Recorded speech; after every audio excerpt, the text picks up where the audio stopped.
우리 청년들이 벌써 자라가지고요, 이제 결혼할 나이가 다 됐습니다. 앞으로 우리 결혼할 나이가 되는 우리 청년들을 좋은 배우자들 만나서 행복한 믿음의 가정 세울 수 있도록 계속 기도해 주시면 감사하겠습니다. 하나님 감사합니다. 우리의 기도를 들으신 하나님, 기도한 것보다도 더 좋은 것으로 응답해 주옵소서. 우리의 찬양을 기쁘게 받으신 하나님, 우리의 날마다의 삶이 하나님께 영광 돌리는 기쁨의 삶이 될 수 있도록 축복하여 주옵소서. 이 시간 말씀을 듣고자 합니다. 깨닫게 하시고 깨닫는 대로 그 말씀 붙잡고 순종하여 말씀이 우리의 능력이 되고 복이 되도록 인도해 주옵소서. 예수님의 이름으로 기도하옵나이다. 아멘. 이 시간 하나님께서 주시는 말씀은 신약성경 10쪽 마태복음 7장 21절로 23절 말씀, 세 절 말씀을 우리 같이 봉독하겠습니다. 마태복음 7장 21절로 23절입니다. 시작. 나더러 주여 주여 하는 자마다 다 천국에 들어갈 것이 아니요 다만 하늘에 계신 내 아버지의 뜻대로 행하는 자라야 들어가리라. 그날에 많은 사람이 나더러 이르되 주여 주여 우리가 주의 이름으로 선지자 노릇하며 주의 이름으로 귀신을 쫓아내며 주의 이름으로 많은 권능을 행하지 아니하였나이까 하리니 그때에 내가 그들에게 밝히 말하되 내가 너희를 도무지 알지 못하니 불법을 행하는 자들아 내게서 떠나가라 하리라. 아멘. 독일의 역사학자였던 랑케라는 사람이 산책하던 중에 동네 골목에서 한 소년이 주저앉아 울고 있는 것을 발견했습니다. 우유 배달 소년이었는데 그만 넘어지는 바람에 우유병을 몽땅 깨뜨린 겁니다. 가난한 소년은 이 깨진 우유를 배상해야 한다는 걱정에 그 자리에 털썩 주저앉아 울었던 것입니다. 랑케는 울고 있는 소년에게 다가가 말합니다. 애야 걱정하지 마라. 지금은 내가 돈을 가져오지 않아서 줄 수 없지만 내일 이 시간에 여기 나오면 내가 대신 배상해 주마. 집으로 돌아온 랑케는 한 자선사업가가 보낸 편지를 받았는데 내용은 당신의 역사 연구비로 거액을 후원하고 싶으니 내일 당장 만나자는 겁니다. 랑케는 기뻐질 줄 몰랐지만 순간 내일 소년과 한 약속이 떠올랐습니다. 이 자선사업가를 만나기 위해서는 지금 당장 길을 떠나야 했기 때문에 소년과의 약속을 지킬 수 없는 상황이었습니다. 그런데 랑케는 망설임 없이 자선사업가에게 내일 나는 다른 중요한 약속이 있어서 당신을 만날 수 없다고 편지를 보냅니다. 랑케는 큰 손해를 감수하면서 소년과의 약속을 지켰습니다. 랑케의 편지를 받은 자선사업가는 순간 상당히 불쾌했지만 전후 사정을 알게 된 후에는 더욱 랑케를 신뢰하게 되었고 처음 제안했던 후원금 액수보다 몇 배나 더 많은 후원금을 보냈습니다. 랑케는 역사 연구보다 어린 한 소년과의 약속을 지키는 것이 더 소중했던 것입니다. 눈앞에 커다란 이익을 저버리면서까지 약속을 소중히 여겼기에 소년은 절망 속에서 희망을 품었고 자선사업가는 랑케의 더욱 든든한 후원자가 된 겁니다. 약속을 너무나 우습게 여기고 쉽게 깨버리는 세상입니다. 사회의 질서는 약속에 의하여 유지됩니다. 서로의 신뢰에 의하여 건강하고 살만한 사회가 될 수 있는 겁니다. 약속이 쉽게 깨지고 서로를 신뢰하지 못하는 사회는 불안과 무질서 속에 빠질 수밖에 없습니다. 진짜 중요한 것을 간과하고 있습니다. 당장 눈앞에 보이는 것들, 중요하지 않는 것들, 자기 자신만의 이익을 더 중시하다 보니까 진짜 중요한 것은 오히려 소홀히 여기고 있지요. 하나님과의 관계인 신앙생활에도 더 중요한 것이 있습니다. 우선순위가 있죠. 먼저 해야 할 것이 있고 나중 해도 되는 것이 있습니다. 먼저 해야 할 것을 먼저 해야 합니다. 그래야 신앙생활에 질서가 있는 겁니다. 이 질서에 대해서는 우리 주님이 아주 분명히 선언하시죠. 너희는 먼저 그의 나라와 그 일을 구하라. 그리하면 이 모든 걸 너희에게 더하시리라. 하나님의 나라와 하나님의 의를 구하는 것이 제일 먼저 해야 할 일이라는 겁니다. 그런데 사람들은 대부분 어떻게 합니까? 무엇을 먹을까, 무엇을 마실까, 무엇을 입을까, 이것을 먼저 구합니다. 자, 그런데요, 우리에게 먹을 것, 마실 것, 입을 것 누가 줍니까? 모든 것의 주인이신 하나님이 주십니다. 근데 이 하나님은 어떤 방법으로 주십니까? 먼저 그의 나라와 그의 의를 구하면 그런 것들은 덤으로 주신다고 말씀합니다. 모든 인생은 최종적으로 주님의 심판 앞에서 심판을 받게 되죠. 그때 심판의 모습에 대해서 고린도후서 5장 10절에서 이렇게 설명을 하죠. 우리가 다 반드시, 누구도 외 없이 우리가 다 받습니다. 반드시입니다. 받아도 되고 안 받아도 되고 아닙니다. 반드시 받습니다. 어떻게 받습니까? 그리스도의 심판대 앞에 나타나게 돼요. 각각 선악간에 각각 받습니다. 누가 대신 받아줄 수 없습니다. 또 다른 사람과 함께 받는 것도 아닙니다. 그런데 무엇을 따라 받습니까? 선악간에 그 몸으로 행한 것을 따라 이렇게 말하죠. 몸으로 행한 것을 따라 이게 심판의 기준이라는 겁니다. 그러면 우리의 몸으로 어떻게 행하는 것이 가장 중요한가? 물론 세상에서 인정받는 것을 따라 행하는 것도 중요합니다. 그러나 세상에서 인정받는 것은 일시적인 겁니다. 사실 우리 예수님도 세상에서는 인정받지 못했잖아요. 사람들로부터 배척당하셨고 특히 유대인들에게는 메시아로 인정받지 못했고 결국 십자가의 죽임을 당합니다. 유대인들 입장에서 볼 때 예수님은요, 실패자일 뿐이었어요. 율법에 의하면 나무에 달린 자는 저주받은 자이고 예수님께서는 십자가 나무에 달려주셨기 때문에 그들의 입장에서 보면 예수는 완전한 실패자입니다. 자, 그런데 예수님은 가히 실패자입니까? 아니잖아요. 하나님께 확실히 인정받은 성공자이셨습니다. 하늘에 있는 자들, 땅에 있는 자들, 땅 아래에 있는 모든 자들이 그 무릎을 예수의 이름에 꿇게 하실 정도로 하나님은 예수님을 가장 높여주셨어요. 어떤 예수를 그렇게 높여주셨습니까? 예수님께서 십자가 고난 앞두고 이렇게 기도하시잖아요. 아버지요, 만일 아버지의 뜻이거든 이 잔을 내게서 옮기시옵소서. 그러나 내 원대로 마옵시고 아버지 원대로 되기를 원하나이다. 하나님 아버지가 원하신 뜻을 따랐기 때문에 예수님은 성공자가 된 겁니다. 세상에서 많은 것을 소유하고 많은 것을 누리는 것이 진정한 성공입니까? 그것이 기준이라면 우리는 다 실패자일 수밖에 없습니다. 여러분, 완전한 이단들에게도 얼마나 많은 사람들이 몰립니까? 사람들이 많이 몰린다고 이단 교회들이 성공한 교회고 진정한 교회입니까? 사람들의 영혼을 구원하는 것이 아니라 사람들의 영혼을 모아다가 전부 지옥으로 빠뜨리게 하는 실패한 집단이 이단이잖아요. 이단들의 실패는 하나님의 말씀을 정면으로 대적하는 데 있습니다. 이단들의 건물들이 왜 이렇게 잘 짓는지 모르겠어요. 아무리 큰 건물, 수많은 사람들, 또 사람들이 헌신적으로 갖다 헌금합니다. 그러니 재정적으로 너무나 풍요합니다. 그러나 그럼에도 불구하고 그들이 하나님 말씀을 대적하는 한 그들은 하나님 앞에서는 완전한 실패자일 뿐입니다. 가장 중요한 기준은 뭐냐? 하나님 말씀에 합당한가 합당하지 아니한가 바로 이겁니다. 여러분, 모세는요 많은 능력을 행했잖아요.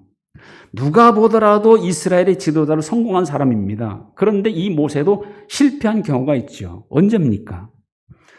가데스 바네아에 이르렀을 때 이스라엘 백성들이 물이 없는 것 때문에 회중이 모여와서 모세에게 따집니다. 백성이 모세와 다투어 말하 이르되 우리 형제들이 하나님 앞에서 죽을 때 우리도 죽었다라면 좋을 뻔했다. 너희가 어찌하여 이 광야로 인도하여 우리와 우리 짐승이 다 여기서 죽게 하느냐. 따져 묻습니다. 이 말을 듣고 모세와 아론이 하나님 앞에 엎드리자 하나님께서 말씀하십니다. 지팡이를 가지고 내 형 아론과 함께 회중을 모으고 그들의 목전에서 너희는 반석에게 명령하여 물을 내게 하여 마시게 하라. 모세와 아론이 회중을 반석 앞에 모으고 이렇게 말합니다. 반역한 너희여 들으라. 우리가 너희를 위하여 이 반석에서 물을 내려 하고 모세가 손을 들어 그 지팡이로 반석을 2번 치니 물이 많이 나오므로 그들이 마시니라. 자, 그런데요, 하나님께서 이렇게 행한 모세를 향해 책망하십니다. 너희가 나를 믿지 아니하고 이스라엘 자손의 목전에서 내 거룩함을 나타내지 아니한 고로 너희는 이 회중을 내가 그들에게 준 땅으로 인도하여 드리지 못하리라. 하나님은 모세에게 너는 나를 믿지 아니했다. 내 거룩함을 나타내지 아니했다고 책망하셨어요. 무엇이 문제입니까? 모세는 하나님이 시키는 대로 행하지 않았기 때문입니다. 그냥 반석에게 명령하여 물을 내라 하셨는데 모세는요, 반석을 지팡이로 쳤던 겁니다. 이건 하나님의 명령대로 행하지 않았기 때문에 모세가 실패한 경우죠. 솔로몬은 성공한 왕입니까? 실패한 왕입니까? 성공한 경우도 있습니다. 그러나 결국 솔로몬에 대한 평가, 성경에 대한 평가는 이렇습니다. 솔로몬이 여호와 눈앞에서 악을 행하여 그의 아버지 다윗이 여호와를 온전히 따름같이 따르지 아니하고 여호와께서 그에게 진노하시니라. 하나님의 진노를 산 왕, 실패한 왕입니다. 그 원인이 뭡니까? 자기 아버지 다윗처럼 온전히 하나님을 따르지 않았다는 거예요. 사실 다윗도 밧세바를 범하고 그 남편 우리아를 죽이는 큰 죄를 짓죠. 큰 실패를 합니다. 그러나 다윗은요, 나단 선지자를 통한 하나님의 말씀을 듣고 철저히 회개합니다. 그 다음부터는 하나님 말씀을 온전히 따랐습니다. 근데 솔로몬은 그렇게 하지 않았던 겁니다. 결국 하나님 말씀을 끝까지 거역한 것이 솔로몬의 실패 원인이었던 것이죠. 누가복음 12장 예수님 비유에 등장하는 부자는 세상에서는 성공자였습니다. 소출이 너무 많아 쌓아둘 곳이 모자라 곡간을 크게 짓고 거기에 잔뜩 쌓아놓고는 이렇게 말하죠. 영혼아, 여러 해 쓸 물건을 많이 쌓아두었으니 이제 먹고 마시고 즐거워하자. 오늘날 이런 사람이 있다면 모든 사람들 부러움을 살 것이고 성공자로 인정받을 수 있습니다. 그런데 하나님은 그를 향해 이렇게 말씀하시죠.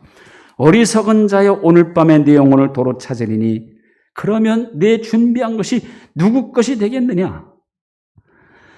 하나님이 보신 그는 어리석은 자, 실패자라는 겁니다. 왜냐하면 하나님께 대하여 부요하지 못한 자이기 때문이라고 예수님께서 분명히 말씀합니다.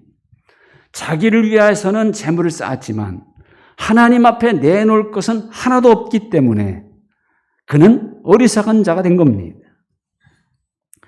여러분, 하나님 앞에까지 갈 수 있는 내 소유는 뭐가 있겠어요? 시편 119편 56절에 보면 내 소유는 이것이니 곧 주의 법도들을 지킨 것이니이다. 주의 법도들을 지킨 것이 영원한 내 소유가 된다는 거예요. 왜냐하면 주의 법도는 어떤 겁니까? 모든 육체는 풀과 같고 모든 영광은 풀의 꽃과 같으니 풀은 마르고 꽃은 떨어지되 오직 주의 말씀은 세세토록 있도다.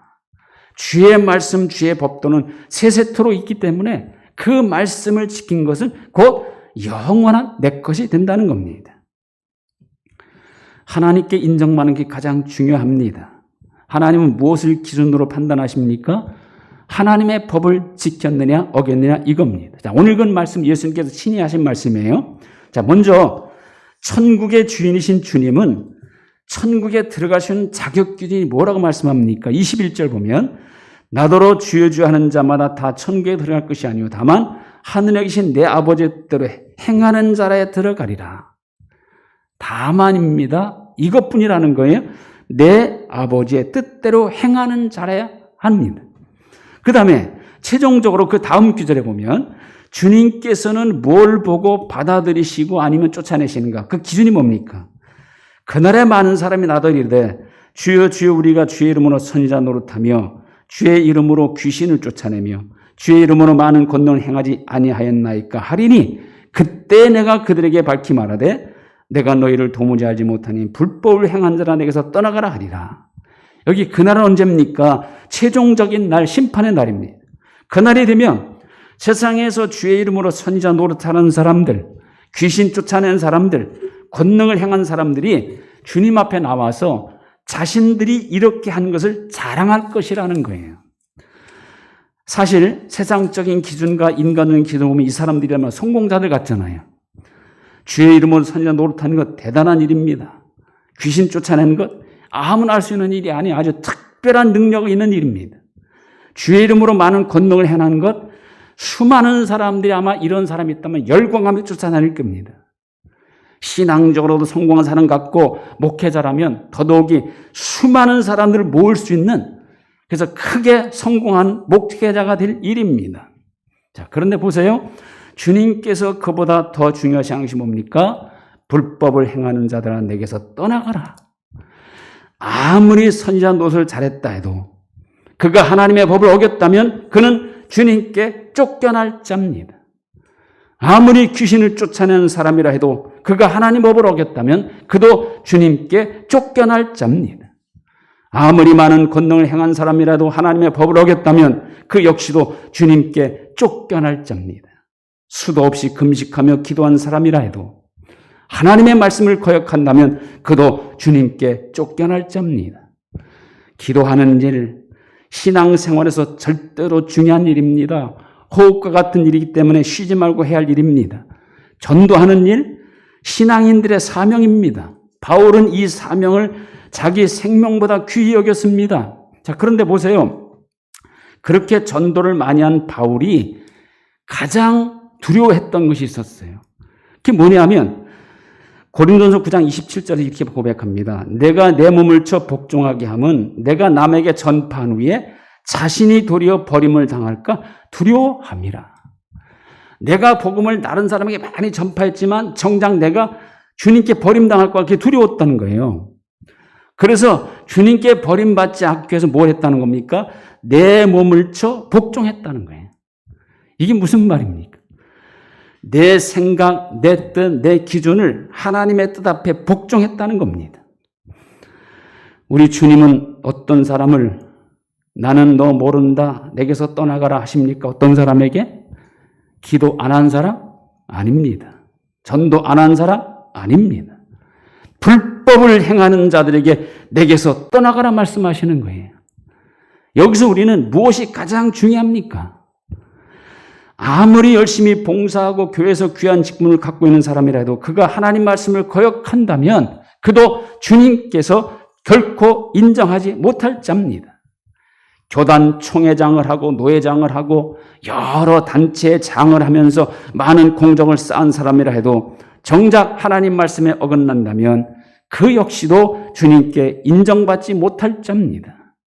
수천 명, 수만 명의 교인들이 모이는 대형 교회에서 아주 훌륭한 목회를 하고 유명해진 목사를 해도 하나님의 말씀을 거역했다면 그도 주님께로부터 나는 너를 도무지 알지 못한다, 인정받지 못할 자라는 거예요. 많은 지식을 소유하고 많은 사람들의 인기를 끌고 있는 사람이라 해도 하나님의 말씀을 거역한다면 주님은 그를 향하여 이렇게 선언할 것입니다. 불법을 행하는 자야 내게서 떠나가라. 예수님 당시 서기관과 바리새인들, 사람들로부터는 존경받고 인정받은 사람들입니다. 자기들 스스로 다른 사람들과는 근본적으로 다른 것에 대하여 자만할 정도였습니다. 가장 신앙이 좋은 사람 누구냐? 가장 하나님께 가까이 있는 사람이 누구냐가 할 때 대부분의 사람들이 서기관과 바리새인들하고 대답할 정도였습니다. 그러나 정작 심판자된 주님이 보신 그들은 어떤 사람입니까? 화 있을진저 외식하는 서기관과 바리새인들이요. 주님께로부터 인정받지 못했어요. 왜? 그들은 외식한 자였기 때문입니다. 말은 좋은데요. 절대로 실제로 그들은 순종하지 않았던 자들입니다. 주님께 인정받는 것이 가장 중요합니다. 주님의 최종적인 심판 기준에 합당해야 합니다. 무엇을 하든 하나님 말씀에 합당해야 합니다. 무엇을 하든 하나님 말씀에 합당한 모습으로 사셔서 결단코 주님으로부터 나는 너를 알지 못하니 내게서 떠나가라는 이런 말을 절대로 듣지 않는, 오히려 잘하였도다, 너야말로 진정으로 나를 믿는 자로다, 그런 인정받는 우리 성도들이 다 되시기를 주님의 이름으로 축원드립니다.